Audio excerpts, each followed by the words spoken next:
السلام عليكم ورحمة الله وبركاته. كبجمتوتا في دعوتوتا وردفتوتا يوتيوب channel كي جلت أرقمتا الشم حركفوني بكم جرتني تنقف رحمن ربي كدومان قمني اسم برا حاجرات ودار لفتوتا كيا على فيا كيسا تك أقدا أصون جنة إيجا وردفتوتا كيا قام فيديو كيا أصون دبري وروني يوتيوب channel كيا ماتينا ثاني سبسكرايبنا قوتني لايك شير قوتني najajjabeessitan hanga ammaa galatooma galanni keessan dachaa haa ta'u isiniin jedha hordoftoota kiyya.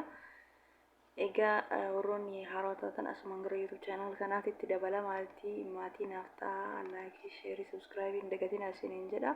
Warroonni durallee laayikii fi koomentii ammallee jabaadha isiniin jedha. Najajjabeessuun keessan anaaf haamileedha jajjabaadha ammallee akkanuma itti fufaa.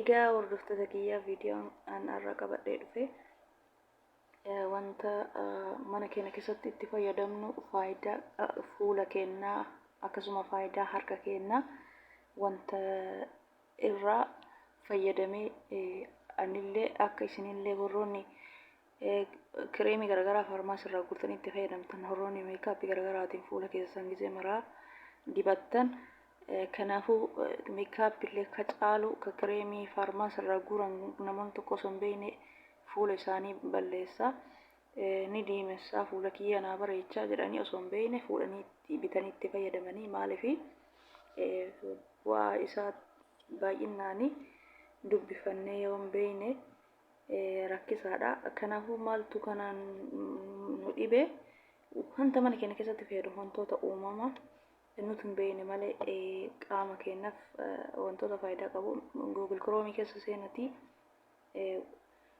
loomiin fuula yoo dibatan daa'imni fuula yoo dibatan faayidaan isaa maali ka jedhu Google Chrome keessa argattanii afaan Ingiliffaatiin barreessatii fuula keenya yoo dibanne harka keenya yoo dibanne faayidaa jijjiiraa maal argisiisa jedha yeroo mara itti fayyadamaa laalatii irraa fayyadamaa isiniin jedha.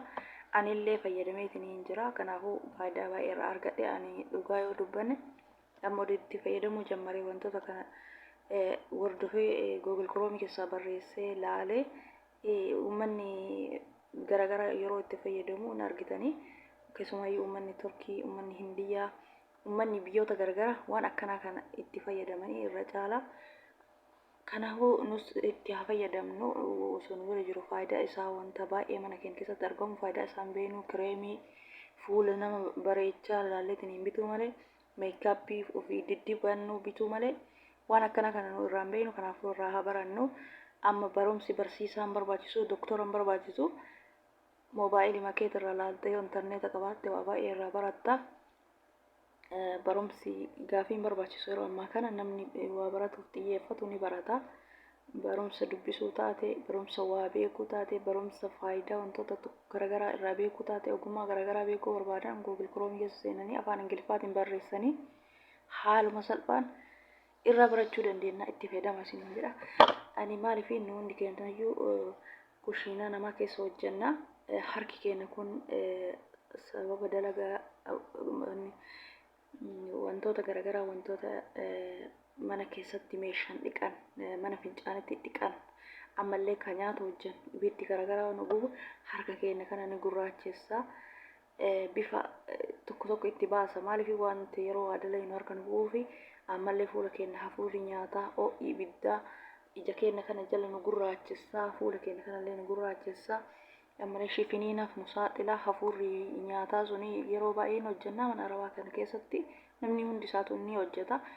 Kanaafuu namni keenya irra caalaan kireemii farmaasii bitaa fuula nama shifiinessu haaluma salphaan irraa guyyaan dibattanii itti fayyadamtan isinii qabadhee dhufe. Kanaafuu ammallee hasumaan hasaalee isinitti guddisu akkaataa itti fayyadamu isaa isinii agarsiisa. Nafaana tura gara viidiyoo.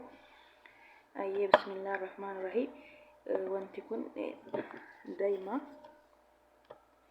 akkuma asirratti argitan kana kaameraan keessanitti mul'isa jedheetiin yaada. Daa'ima inni kun immoo loomii yookaan leemoon isa kana waan akka laastik yookaan waan akkasiin waan akkana kana itti naqannee qopheeffannaa. Loomii kana xiqqoo itti cuunfannaa.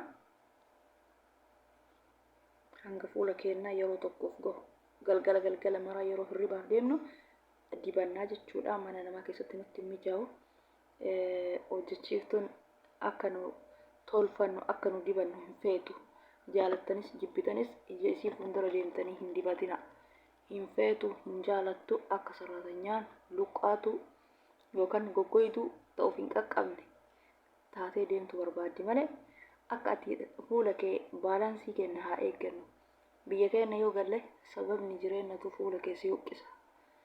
Sababa jireenya nuuroo waddateefu gizee argattee ofiin as taakatu. Kanaafuu baalaansii kenna heenetiniin of haa qaqqabnu.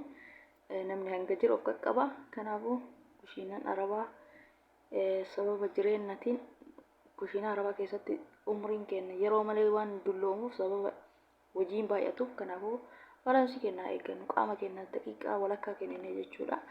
Yeroo maraa galgala dibadhaa. Uummata akka wanni miidhaa isinirraan gahu hin jiru qaama keessaniif. Loomiin gahee guddaa qaba, faayidaa guddaa qaba ni beeytanii. Shifiniin illee ni balleessa. Yeroo maraa galgala yeroo raftan saamunaa foolii hin qabne kan urgoofne jechuudha.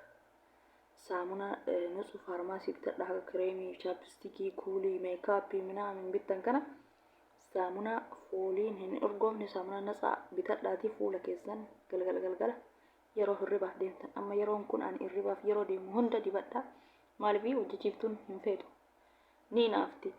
Tolfatu keetii miti huccuu jijjiirachuu kan kee hin feetu. Yoo rabbiin namoota tokko isin laaffisee akka haadhaa argattanii fayyadamtanii ani argee jira maraayyuu hin feetu. Tolfatu kan kee hin feetu. Fuuldura deemteen tolfatiin. Fuuldura deemteen dibatiin ati akkanatti meeshaa manaa fixxee ati akkana goota siin jetti guyyaa tokko waan si argiteef yeroo maraati akkas goota siin jetti. Kanaafuu of eeggannoo yeroo hirribaaf deemtan fayyadamaa isiniin jedha. Yookaan mallaqa keessa leemtattan kun wanta rakasaadha. Waan tokko isinitti dhiifne bitadhaa fayyadamaa waan keessan yeroo hirribaaf deemtan baalaansii keessan eeggadhaa. Ufaat qaqqabnu ufaa tolchinu qaama keenya uummanni garaagaraa hin argitanii dullattiin waggaa 60 waggaa 50 kanuma kana dibattee maal fakkaatti fuulli isii ka gurraacha ta'e hin qabu ka caccabe hin qabu.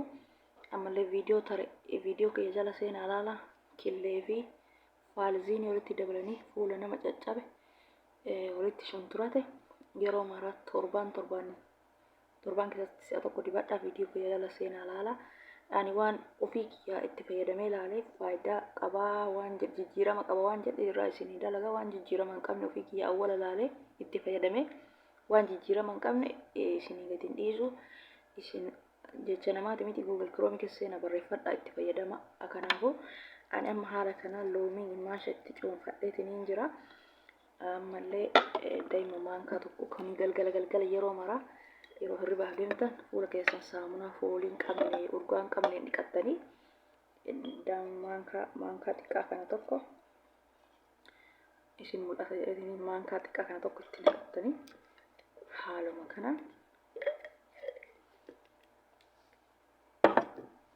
kanaan waan akkana kanatti walitti dabaltaniitiin fuula keessan sirriitti ija kana jala dibattanii gara kana jala dibattanii ammallee hidhii keessan ka sababa mikeeyyifaatiin sababa qilleensatiin hidhiin keenya kanarra nu goggoga. Maaliif akka malee waan jiruuf biyya keenya hin jiru sababa kana mikeeyyifa kana bannee dadhabnee waan rafnuuf yeroo baay'ee hidhii kana nu goggoysa. Kanaafuu hidhii kana galgala saamunaan dhiqattanii fuula keessan sa'aatii walakkaa qofa baalaansii keenya haa eeggannu.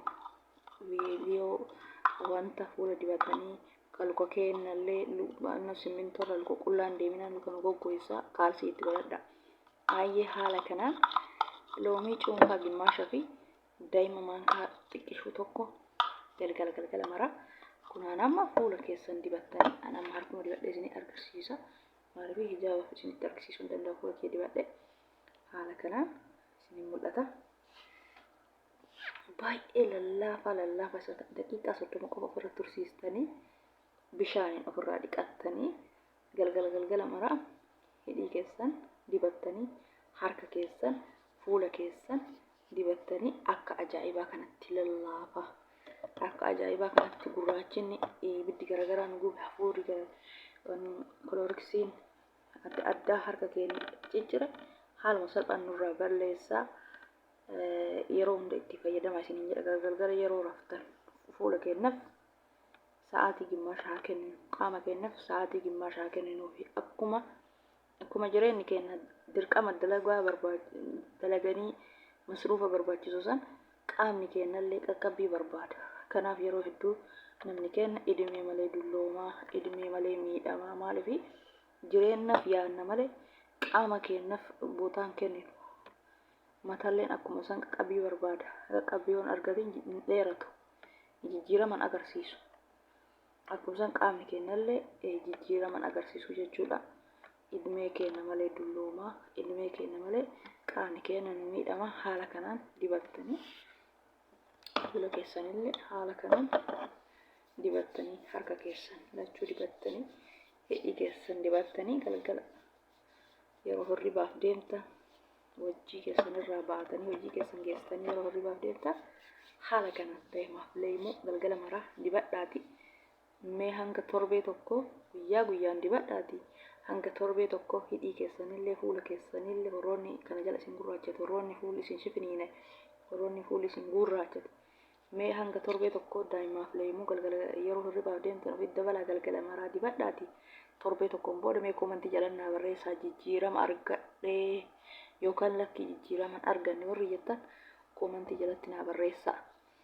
Holumaan itti haa fayyadamnu, itti fayyadamaa laala awwala obsaani ka har'uma dibattee har'uma jijjiiraman argitu. Hanga torbee tokko sooddan hin gootin galgala maraa saamunaa foolii qabuun akkan dhiqanne fuula keessan hangisee maraa irra deebi'ee isinii dhaama. Maaliif saamunaa foolii urgaa'u hin ta'u qaama keenya nu shifiniinessa. Itti fayyadamina.